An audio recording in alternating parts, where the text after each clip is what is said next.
할렐루야. 오늘은 마태복음 25장 25-2편으로 계속 이어가도록 하겠습니다. 지난 시간에 세 번째 이야기를 하다가 시간이 너무 지체된 거로 중단을 했습니다. 이제 그 말씀 이어서 말씀을 계속 이어가도록 하겠습니다.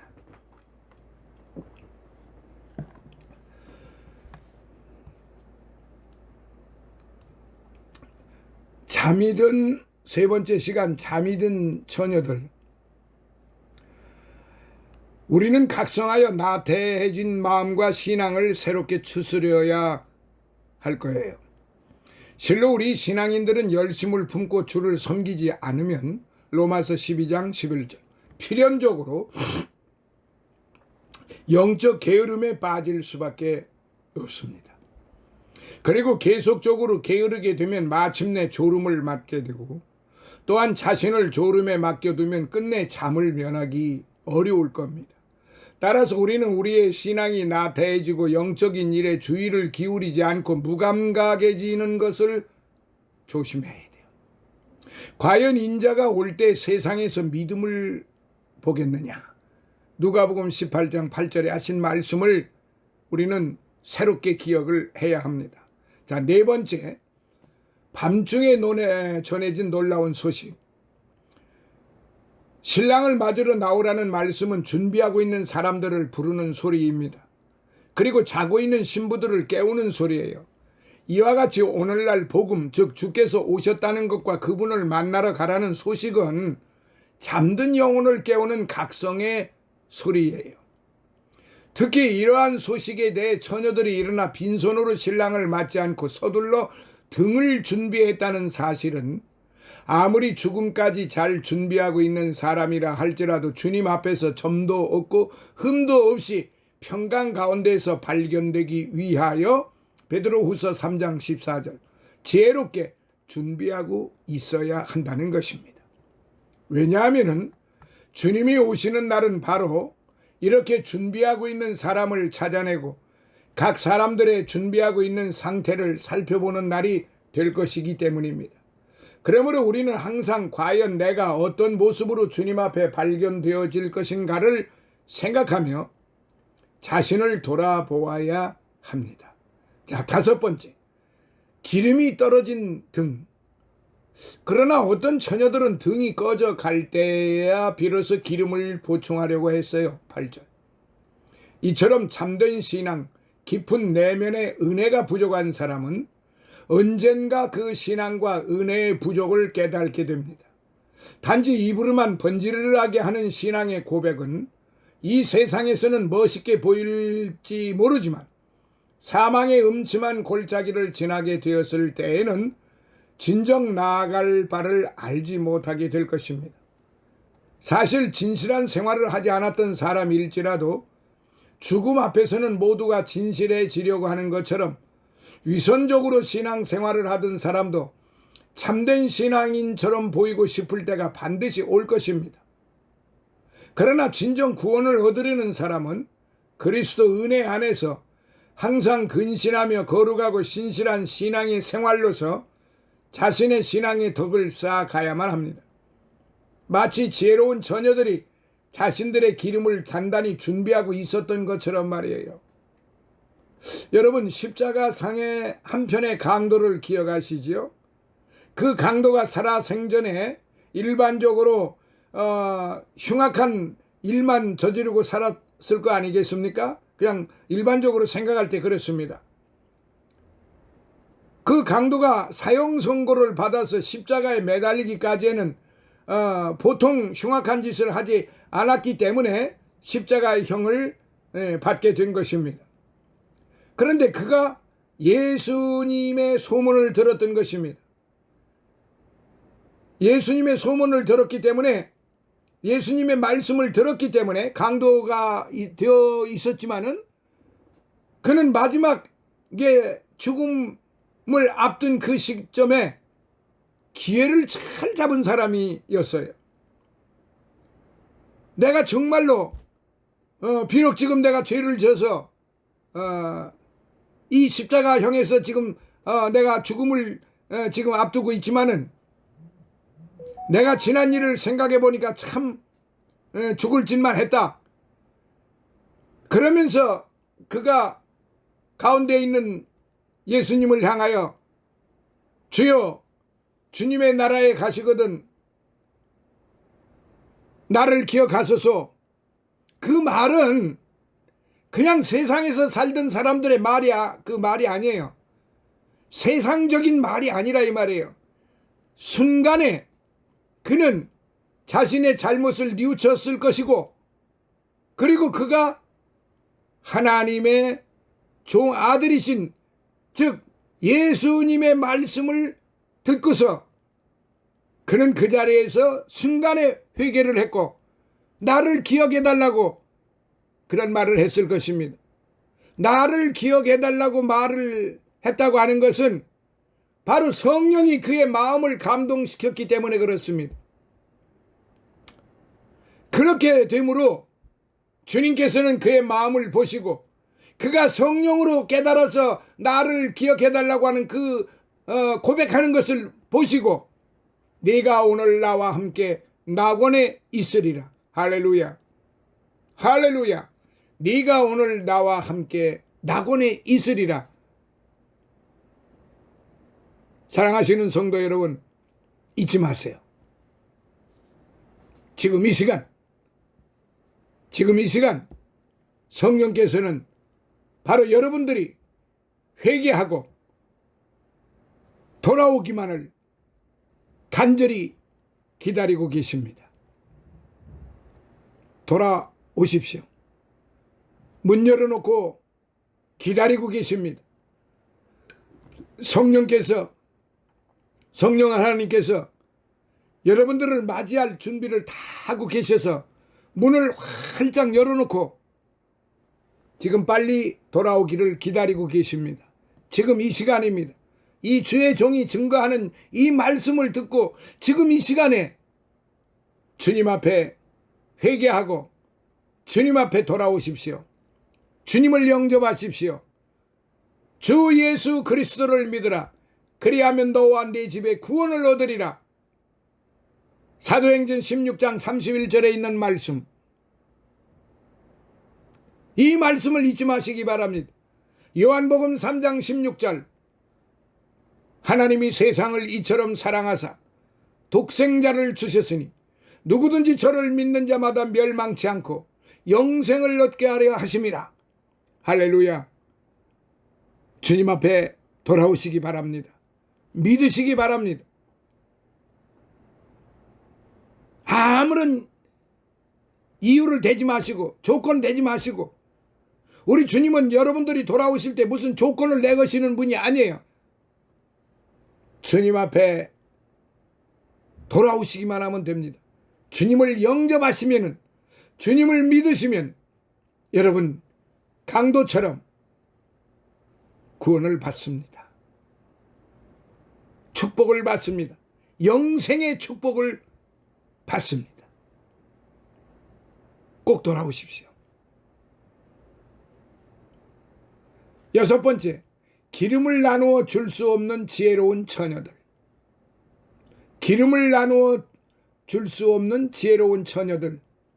신랑이 왔을 때 지혜로운 처녀들이 어리석은 처녀들에게 자신들의 기름을 나누어 줄 수 없었던 것처럼 아무리 가장 좋은 은혜를 가지고 있는 사람이라 할지라도 그것을 타인에게 나누어 줄 수는 없는 거예요. 진정 은혜가 부족할 때 가장 좋은 대처 방법은 사람들에게서 그 은혜를 빌리는 것이 아니라 오직 그리스도께 겸손히 구하는 것입니다. 특히 우리는 죽음을 앞두고서야 비로소 은혜를 얻으려고 애쓰는 것보다는 미리 자신을 돌아보아 부족한 은혜를 채우는 것이 얼마나 지혜로운 일인가를 기억해야 합니다. 왜냐하면 은혜란 갑자기 내 마음대로 얻어질 수 있는 것이 아니기 때문입니다. 그리하여 병상에서나마 겨우 깨닫고서 회개하고 기도해보려고 해도 여러 가지 일로 더욱 혼란스러워서 어느 것도 제대로 못하고 말아 결국에는 죽음과 심판을 그대로 받아들이게 되는 경우를 우리는 종종 보게 됩니다. 그렇게 뒤늦게서야 깨달은 사람은 은혜를 영원히 만회할 수가 없어요. 그러므로 우리는 지혜로운 처녀들이 준비한 것처럼 미리미리 기름을 준비하여 언제라도 불을 붙일 수 있도록 해야 합니다. 이때도 바로 성령이 충만해야 하는 것입니다. 성령이 충만할 때만이 등에 기름에 불을 붙일 수가 있는 거예요. 오직 이 세상에서는 하늘나라를 미리 준비한 사람들만이 앞으로 하늘나라에 들어갈 수 있는 거예요. 즉 우리가 미리 준비를 하고 있다면 갑작스럽게 죽음이 찾아온다고 하더라도, 그리고 예고 없이 주님께서 오신다고 하여도 우리는 결코 두려워하거나 슬퍼하지 않을 것입니다.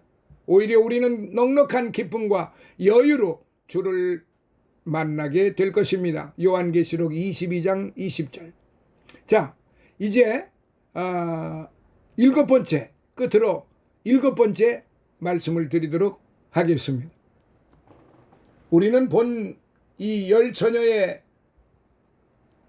비유 속에서 때가 지나면 문이 닫혀 버린다는 사실에 주의할 필요가 있습니다. 10절. 또한 문이 닫힌 후 문 밖에는 남은 처녀들이 있었다는 사실을 주의 깊게 살펴야 합니다. 오늘날 이 땅에서도 문이 닫힌 후에 남은 처녀들처럼 많은 사람들이 너무 늦게서야 비로소 천국에 들어가려고 하는 안타까운 장면을 보게 됩니다. 그러나 위선적으로 신앙생활을 하면서 허황되게 행복하기를 기대했던 사람들은 죽음에 이르러서야 비로소 자신들이 기대했던 것과는 거리가 먼 처절하고 절망적인 결말을 발견하게 될 것입니다. 그러므로 우리는 살아생전 바로 지금 그분을, 예수님을 찾아야 할 것입니다. 고린도후서 6장 2절. 더욱이 그리스도인들은 생각지 않게 다가오는 죽음을 바라보면서 깊은 은혜의 생활을 계속해야 합니다.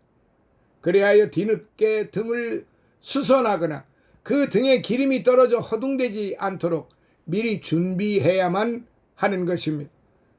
입술로만 신앙 고백하는 사람들은 깊은 내면의 은혜를 간구하지 않음으로 해서 결국에는 등이 꺼져버린 미련한 처녀들과 같은 운명을 겪게 될 것입니다.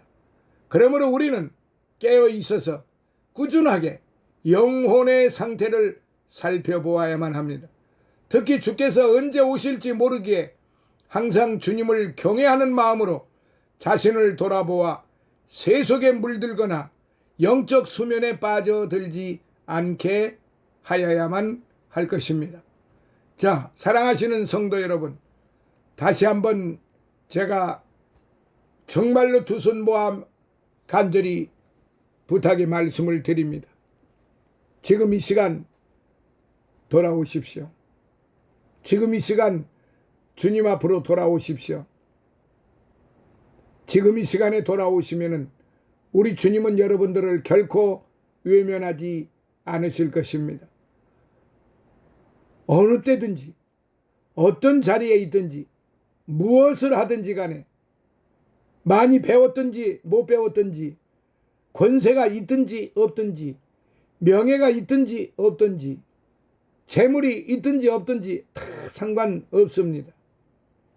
지금 이 시간 주님 앞으로 돌아오십시오. 주님 앞으로 두 손 들고 돌아오시면은 우리 주님은 여러분들에게